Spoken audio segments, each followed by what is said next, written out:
Rory from XR Today, bringing you the latest in news and conversation from the extended reality space. Today, we'll be discussing the work being done at Yahoo Riot Studios and the benefits of ARVR as a marketing tool.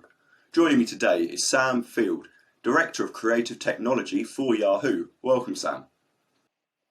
Thank you. Good to be here. And cheers for joining me. To start us off, could you introduce our readers to Yahoo Riot Studios, as well as the conception and execution of the Charli Cohen project and the Electric City project? Absolutely, yeah. So Riot was originally formed by two humanitarian filmmakers back in 2006 who were really interested in the intersection between creativity, storytelling, and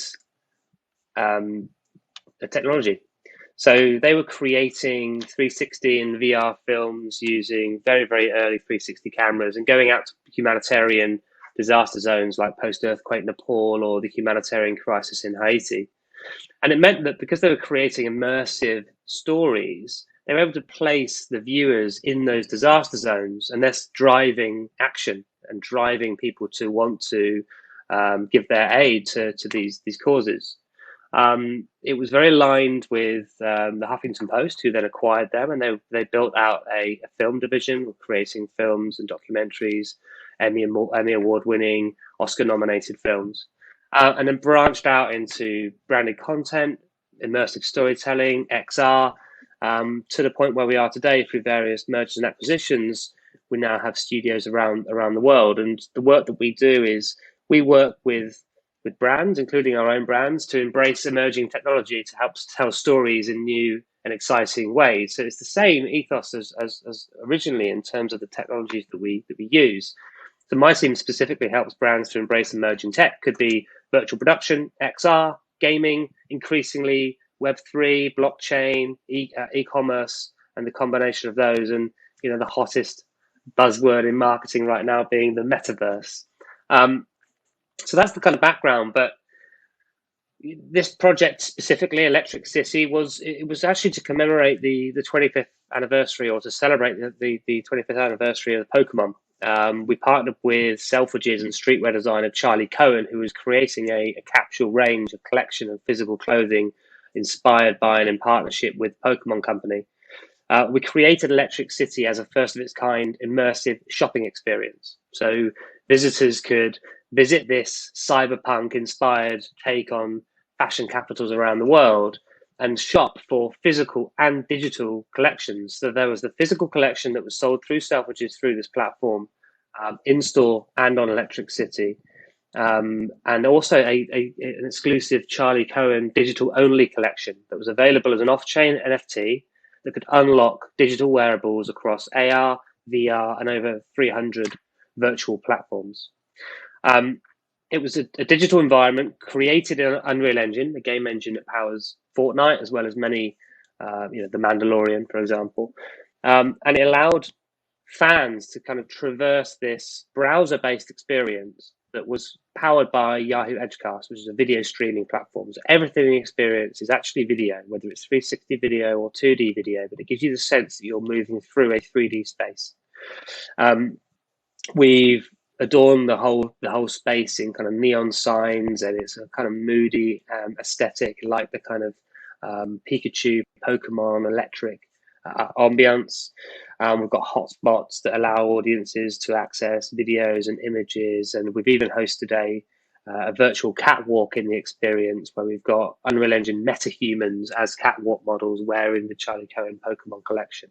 So we call this kind of collection of technologies, we're combining XR, virtual production, e-commerce, blockchain, motion capture into one, and we call that a brandyverse, which is a bit cheesy, but kind of gives you the sense that it's a browser-based experience. It can have familiar metrics that brands are used to, like Google Analytics and Pixels and retargeting and Shopify, but is extending into the metaverse and has metaverse utility packed within it. We call it, the actual underlying player is called the immersive video player. And we've recently used it again for an immersive experience for John Lewis, where we've recreated their TV commercial, and you can live out the narrative beats of the TVC as Nathan, the main boy in the advert, and discover kind of shoppable moments. We've hidden Easter eggs among the scene of nods to the previous adverts for the last 9 years. So it's really exciting. That sounds fantastic.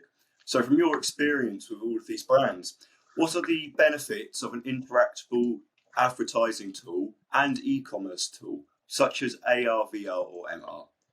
Yeah, well, I think the last 18 months have been a huge change in terms of the demand and the appetite for immersive experiences, including XR. You know, the pandemic has really accelerated the trend that was already there. We already knew that audiences wanted more gamification, more immersion, more seamless experiences. But the pandemic not only accelerated that among younger audiences, but all audiences. So we saw in the first 6 months of the lockdown a 54% increase in appetite among over 45s, for example, just in the first 6 months of lockdown. So XR, AR, VR, mixed reality is now mainstream. AR in particular is considered mainstream. It's no longer on Gartner's hype cycle, for example. It fell off there last year, and it really XR can become a digital extension of people's personality. So whether they're playing a video game or participating in a video conference, their digital self is now core to who they are in the real world. So fashion is a really natural fit, right? So it's an industry that so often an early adopter for these technologies, usually following film and gaming into these subspaces. But this is also an audience that are really passionate about what's next and what the next trends are. So immersive and XR technologies have an incredible impact because audiences remember them as something they did, not something they watched or read or listened to, which means higher engagement rates. It means more time spent with that experience and that brand potentially. So done well, it can have huge impact on recall, on awareness, on message association, brand affinity, and even purchase intent. So we've, as Yahoo, heavily invested in XR over the years, partly through the work that Yahoo, Riot, Fab have been doing, but also we launched Yahoo Immersive, which is our web AR platform underpinned by Eighth Wall, probably the biggest and most successful web AR platform out there, and integrated with our DSP. So AR ads can be just a click away.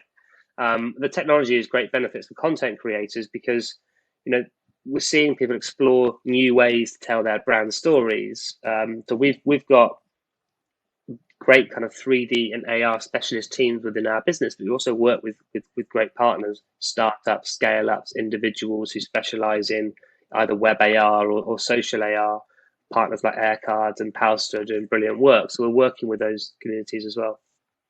That's fantastic. And following the benefits of AR, VR and MR, how did the Yahoo Riot team identify the consumer and brand demand for immersive interactable experiences?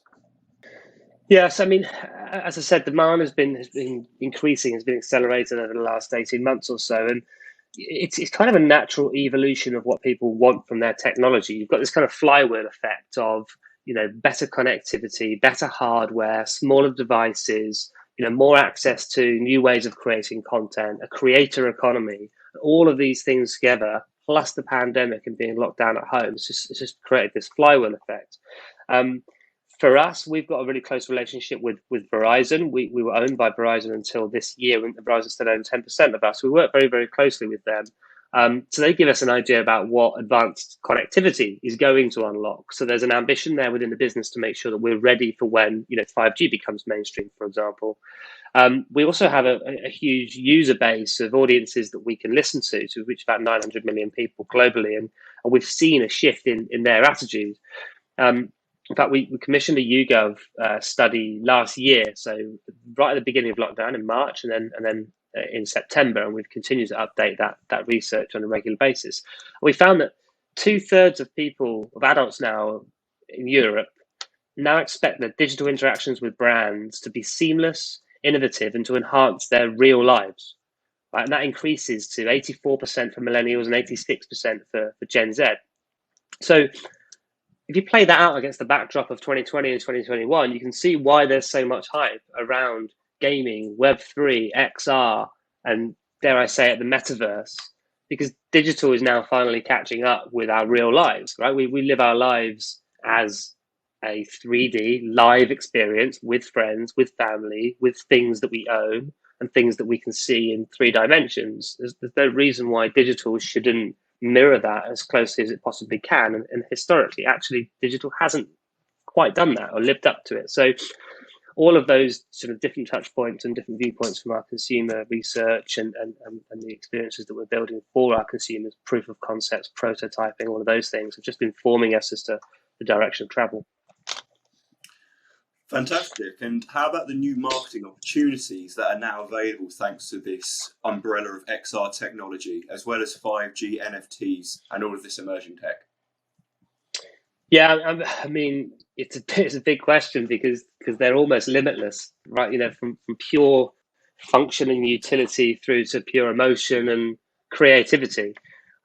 E-commerce is a big one. You know, that same YouGov study that we commissioned showed, and this is last year, so this I'm assuming this would have increased quite a lot by now. Showed 60% of shoppers now expect brands to have an AR shopping experience. Right? Not that they kind of want one or they're excited by it; they expect it. This is a baseline expectation now. You know, particularly if you're looking at things like homeware, furniture, clothing, trainers, sneakers, whatever. The expectation is that they want to see it contextualized. So it's an interactive and engaging way for shoppers to contextualize how things will look on them in their homes, in their environments. That's the kind of baseline, all the way through to VR is improving and changing how we're going to work, how we live, how we play. We've got smaller headsets. You're no longer tethered to PC VR machines and heavy gaming laptops. Oculus Quest is changing the game in that space, and we're seeing the growth of immersive music experiences through platforms like Wave XR, which is really exciting. We even hosted a virtual fashion show last year in lockdown in 2020. We had 150 guests attend our virtual fashion show in VR, and we had our studio team at the event in VR streaming to our studio, who vision mixed it and streamed it out to a Yahoo audience globally in real time, live. We hit 7 million views of that content with a really, really modest promotion, because people were just, yearning for this kind of shared experience and this window into what that fashion world are doing and what's coming next. So I think the next kind of natural evolution is going to be AR wearables becoming more mainstream. We're seeing smaller, more stylish glasses and smart glasses coming onto the scene, packed with more kind of useful utility and creative opportunities. So it's no surprise that kind of the big tech firms are now swallowing up all of these visual positioning companies. So rather than using GPS, they're using VPS, which allows you to kind of read the landscape and recognize buildings and points of interest and overlay it with digital information. So we're going to be moving into a kind of look up era, away from looking down at our devices, but actually looking up and taking in the world around us, which will be overlaid by a layer of digital information. So that means that any surface can become a screen, any location become a playground.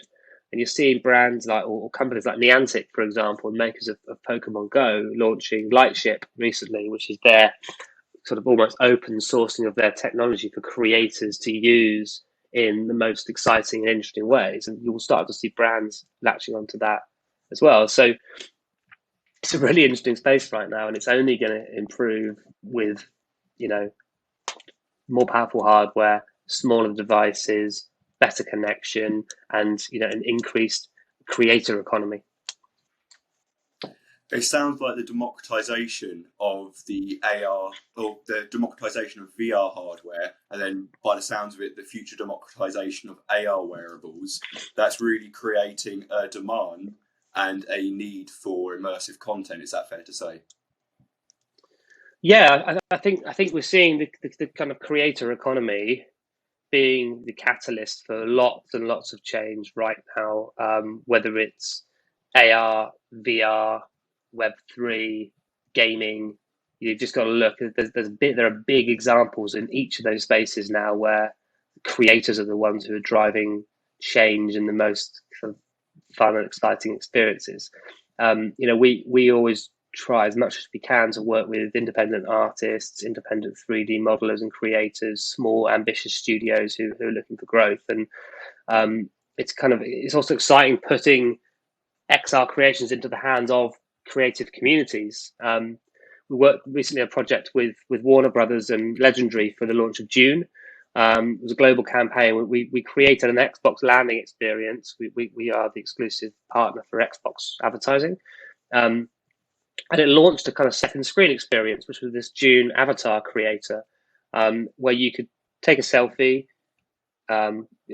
create an avatar that looked like you, and then dress it in one of several outfits from the film Dune. And it created, we used the Ready Player Me avatar system, which is a brilliant platform that spans, as I said before, over 300 virtual platforms.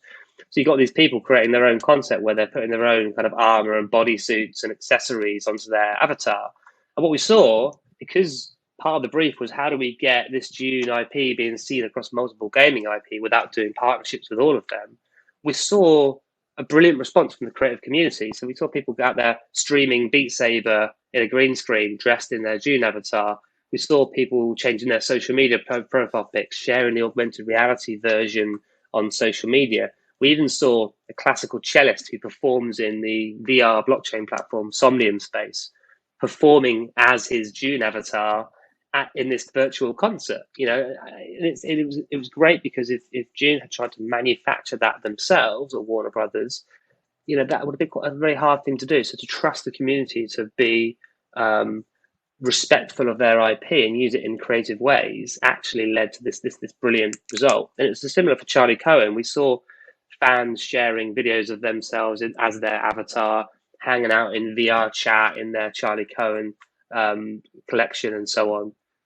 So it's a really exciting space, and there are so many kind of applications of it that brands are, as long as brands are happy to trust the community to create things, great things will happen. You just got to look at things like Squid Game. I mean, how many Squid Game experiences were organically created by the community? There's thousands of experiences across gaming, across AR, across VR, and so on. And it's because, if Netflix tried to orchestrate and control that, it would have stifled that creativity. And it's testament to the mindset of this digital native generation that they love the show, they love the IP, but they want to experience it in a format that they love.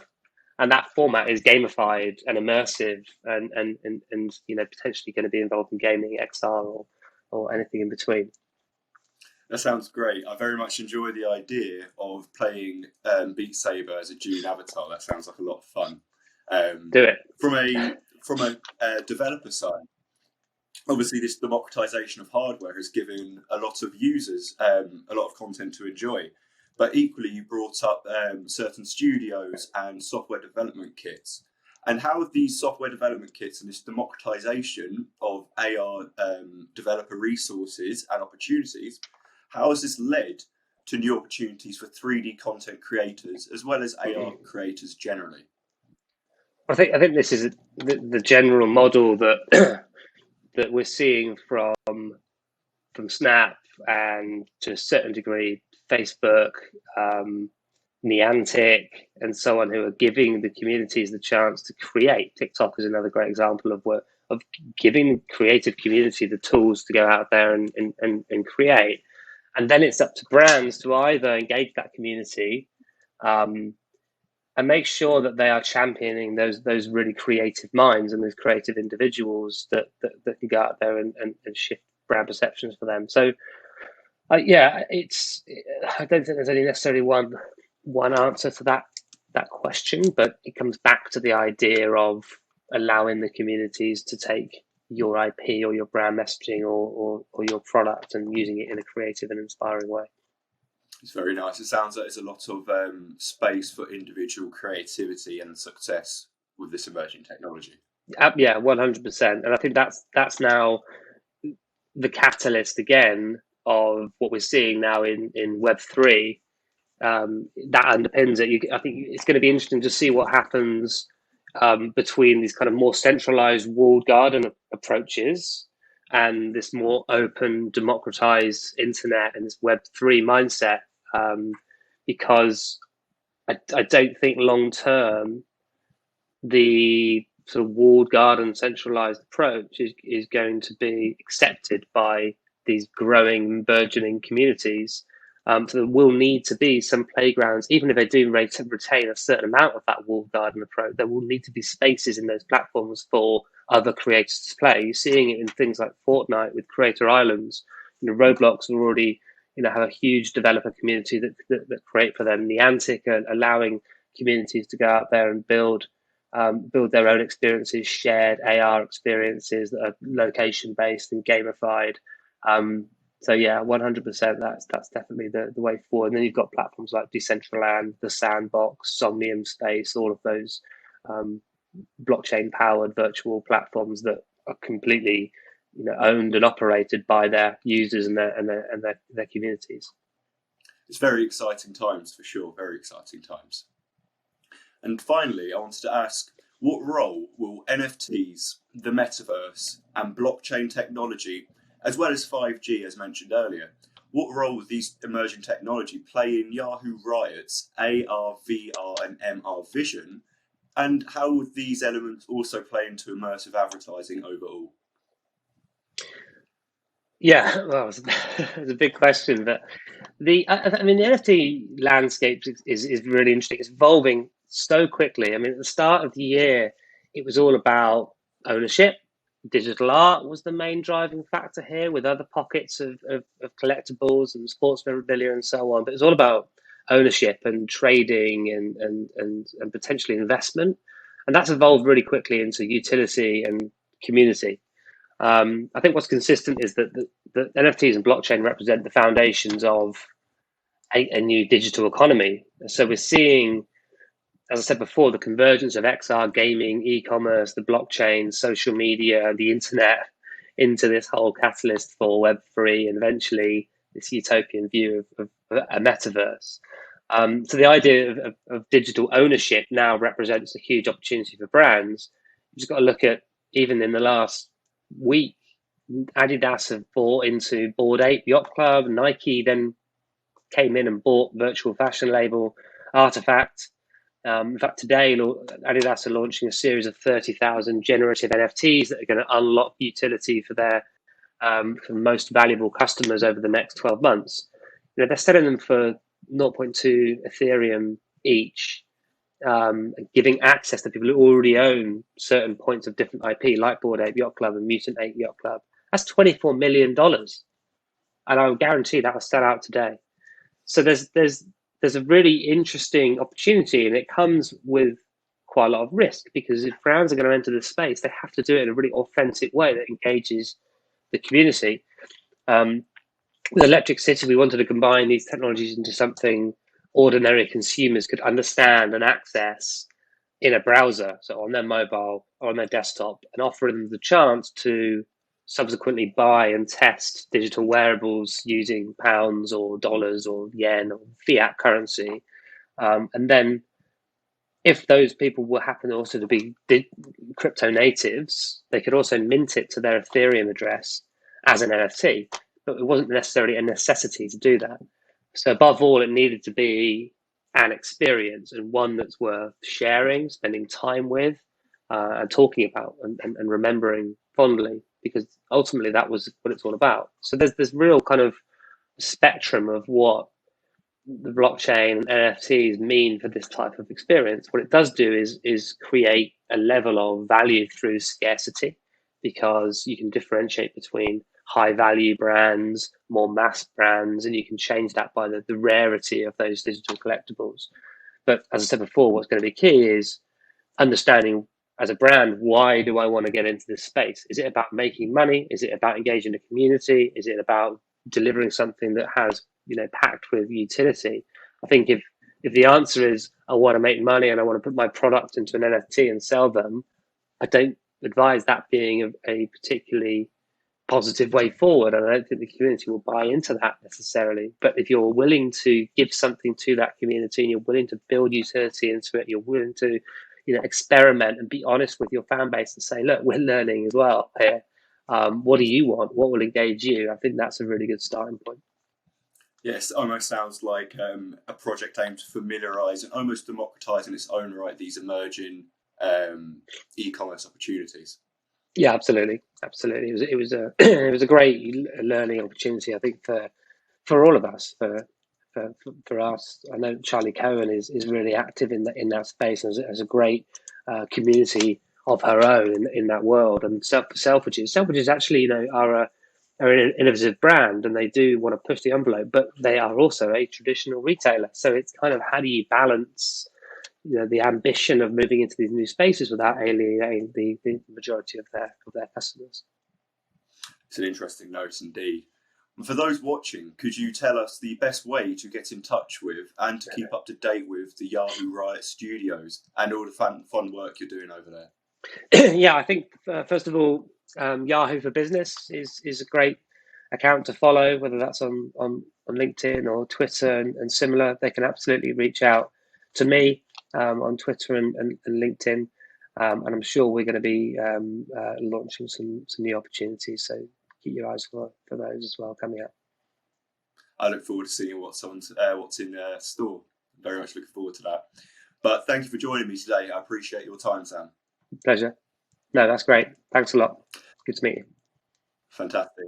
That's it from myself.